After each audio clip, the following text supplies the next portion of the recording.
Salut bande de petits ptérodactyles, vous allez bien? Aujourd'hui on va se pencher sur un élément souvent essentiel dans l'accompagnement des personnes qui souffrent de troubles variés. Neurologiques, psychiatriques, du développement, des apprentissages, etc. Je parle bien sûr de l'évaluation neuropsychologique. Ah! Parce que c'est notre projet!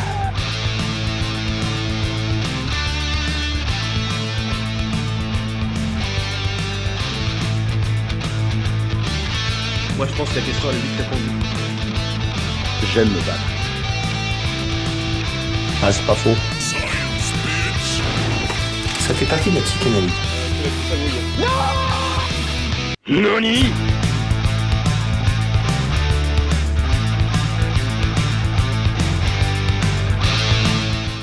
Quand on dit neuropsychologue, on pense souvent tout de suite à évaluation neuropsychologique. Si, je vous jure, on va en faire l'expérience tout de suite.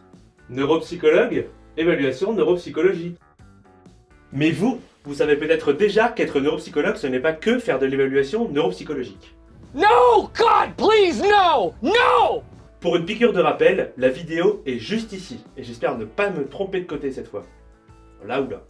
Pourtant, cette évaluation reste importante puisqu'elle permet de mieux cerner le fonctionnement cognitif de la personne et de proposer d'éventuelles pistes d'accompagnement.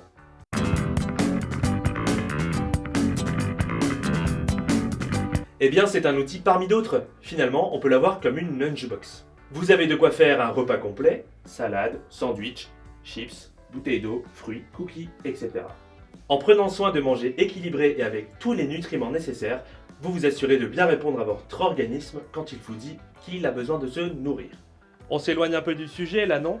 Et c'est pourquoi en hiver, la raclette a des vertus thérapeutiques.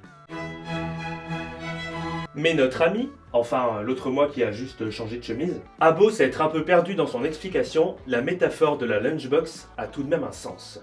Disposer d'une lunchbox qui contient tous les éléments finalement nécessaires à nourrir notre organisme, c'est comme disposer d'une boîte à outils avec tous les outils nécessaires à un bon travail de bricolage.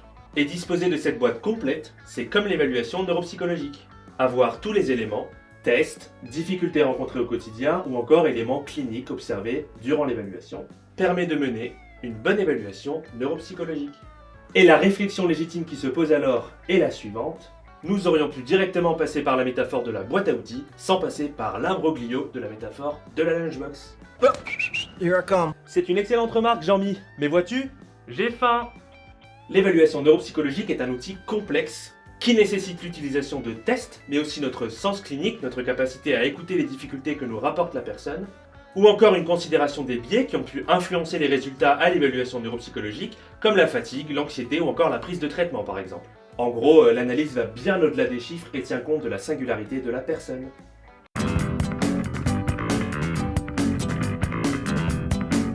Petite précision, je parle ici de ma façon de faire, ce qui m'est forcément très propre et qui correspond à la fois à comment j'ai appris le métier et comment j'ai évolué au fur et à mesure de mes années de pratique. Comprenez par là que chaque psychologue spécialisé en neuropsychologie a évidemment sa propre façon d'exercer ses missions. Donc déjà en premier lieu, avant d'envisager une évaluation, je vais évidemment rencontrer la personne. Elle peut avoir été adressée par d'autres professionnels de santé qui la suivent, conseillée par les membres de sa famille ou venir de sa propre initiative. Cette rencontre s'appelle un entretien d'anamnèse et va permettre de mieux connaître la personne avant de lui proposer une évaluation. Histoire de vie, parcours scolaire et professionnel, autonomie, traitement, consommation éventuellement toxique, difficultés au quotidien, loisirs, passion, motivation, objectif, et on déroule. Bref, c'est un moment clé qui va permettre de créer une alliance thérapeutique, donc un lien de confiance et de respect mutuel entre le psychologue et la personne qui vient en consultation. C'est aussi un moment évidemment pour expliquer à quoi va servir l'évaluation, comment elle va se dérouler, et aussi pour rassurer la personne dans ses craintes. Ensuite vient la phase où on va choisir quelles épreuves on va faire passer à la personne. Ce choix va dépendre évidemment des plaintes formulées par la personne, mais aussi de son âge et son niveau scolaire, ou encore évidemment des hypothèses qu'on se pose par rapport à son profil, comme par exemple un trouble de l'attention avec ou sans hyperactivité, un trouble de la cognition sociale, une maladie neurodégénérative, enfin, il y a tout un tas de contextes qui peuvent nécessiter une évaluation neuropsy finalement. Effectuer un bilan neuropsychologique demande du temps, car les épreuves sont souvent fatigantes, surtout mises bout à bout, et peuvent être stressantes pour la personne. Pour ma part, par exemple, je travaille en général sur 2 séances qui durent entre 1 heure et 1 heure et demie. Et tout ceci est évidemment très flexible et adaptable à l'humeur de la personne, à sa forme, à ses angoisses, etc. Il va alors falloir être capable d'observer tout un tas de choses, une éventuelle fatigue, le stress, une anxiété de performance, c'est-à-dire une peur de ne pas réussir par exemple, mais aussi des douleurs physiques ou des problèmes de vue ou d'audition, bref, tout ce qui peut perturber les exercices et donc fausser les résultats. Comment vous sentez-vous aujourd'hui ? La nuit s'est bien passée ? N'hésitez surtout pas si vous avez besoin d'une pause ou s'il y a des éléments que vous souhaitez aborder. En tout cas, je comprends que ce soit stressant comme situation, on fera ça tranquillement à votre rythme, ne vous inquiétez pas. Comment est votre blanquette ? Comment et quoi? Comment et quoi? Pour des raisons évidentes d'éthique et de respect de la profession, je ne vais évidemment pas vous montrer d'exemples, vous donner des indices sur ce en quoi consiste exactement cette évaluation. Sachez simplement que l'idée est d'investiguer tout un tas de choses au niveau de la cognition, comme la mémoire à court et long terme, la capacité à se concentrer, la capacité à s'organiser, à lire les émotions, la flexibilité, etc. Et une fois que tout ça est fait, il va falloir bien sûr analyser les résultats pour préparer un compte-rendu qui va contenir à la fois les résultats aux exercices, mais aussi l'interprétation qu'on en fait, et puis les différents facteurs qui ont pu venir jouer pendant les séances. Ce compte-rendu va également servir de support pour aider la personne concernée à comprendre et à appréhender les résultats de cette évaluation, et pourra, si besoin et si la personne est d'accord, être transmis à l'équipe soignante qui l'accompagne.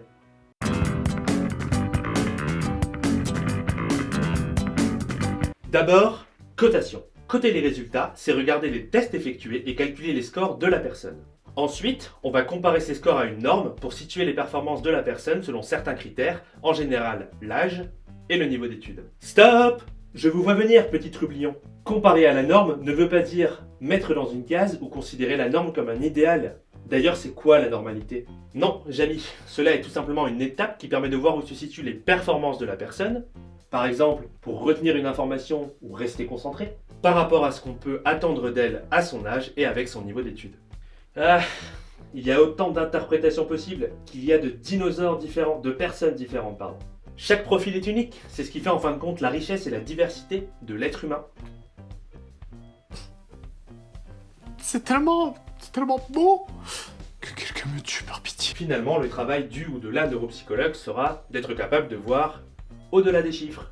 Tu dois regarder au-delà de ce que tu vois. Elle est loin l'image des machines à test, hein. Yes! I am! Une fois les informations rassemblées en un tout cohérent, l'heure est venue de rédiger le compte-rendu et de préparer l'étape suivante, la restitution des résultats.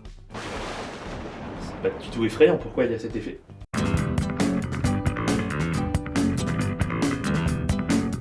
Le compte-rendu doit être structuré, lisible et transmissible. Comme le sida. C'est un document qui va mettre en évidence l'importance de l'évaluation neuropsychologique comme finalement un élément à part entière du parcours de soins des personnes. Et là pour le coup, la trame va être assez commune finalement entre les neuropsychologues, même s'il existe évidemment des variations. Anamnèse, donc histoire de vie, objectifs, etc. Remontez un peu plus loin dans la vidéo si ça vous dit rien. Les résultats aux exercices et leur interprétation. La conclusion qui va faire un peu un état des lieux, c'est quoi finalement le profil global de la personne, qu'est-ce qu'il y a comme ressources, qu'est-ce qu'il y a comme éventuelles difficultés. Et puis bien évidemment c'est une conclusion, donc une synthèse un peu de tout ça. Et on retrouvera enfin des recommandations, des préconisations pour la suite du parcours de la personne, à discuter avec elle, évidemment. Et enfin, pour qu'on puisse se comprendre entre neuropsy et si jamais il y a besoin de faire une nouvelle évaluation plus tard, on va ajouter dans ce compte-rendu les tests et les résultats associés pour qu'il reste une trace des performances à cet instant T de la personne.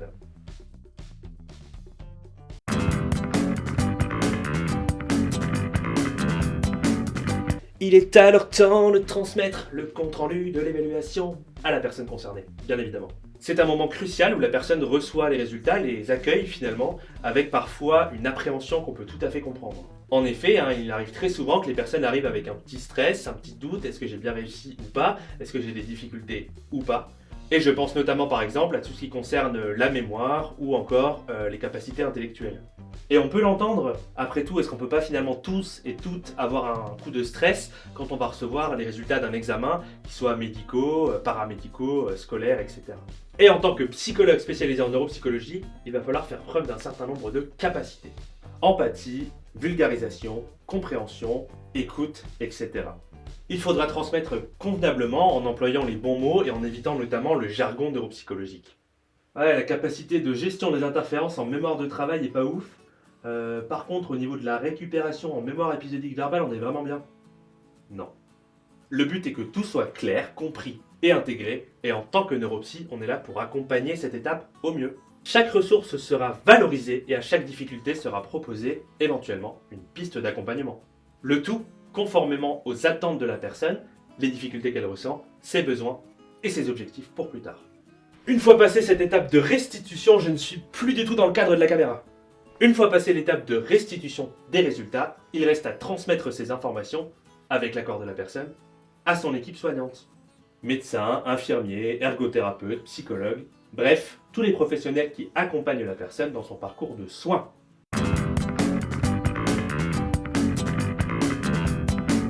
Direction l'accompagnement, c'est par là. En tant que neuropsychologue, je vais évidemment proposer de la remédiation cognitive. Donc un ensemble de techniques qui englobe tout un panel de stratégies et d'outils.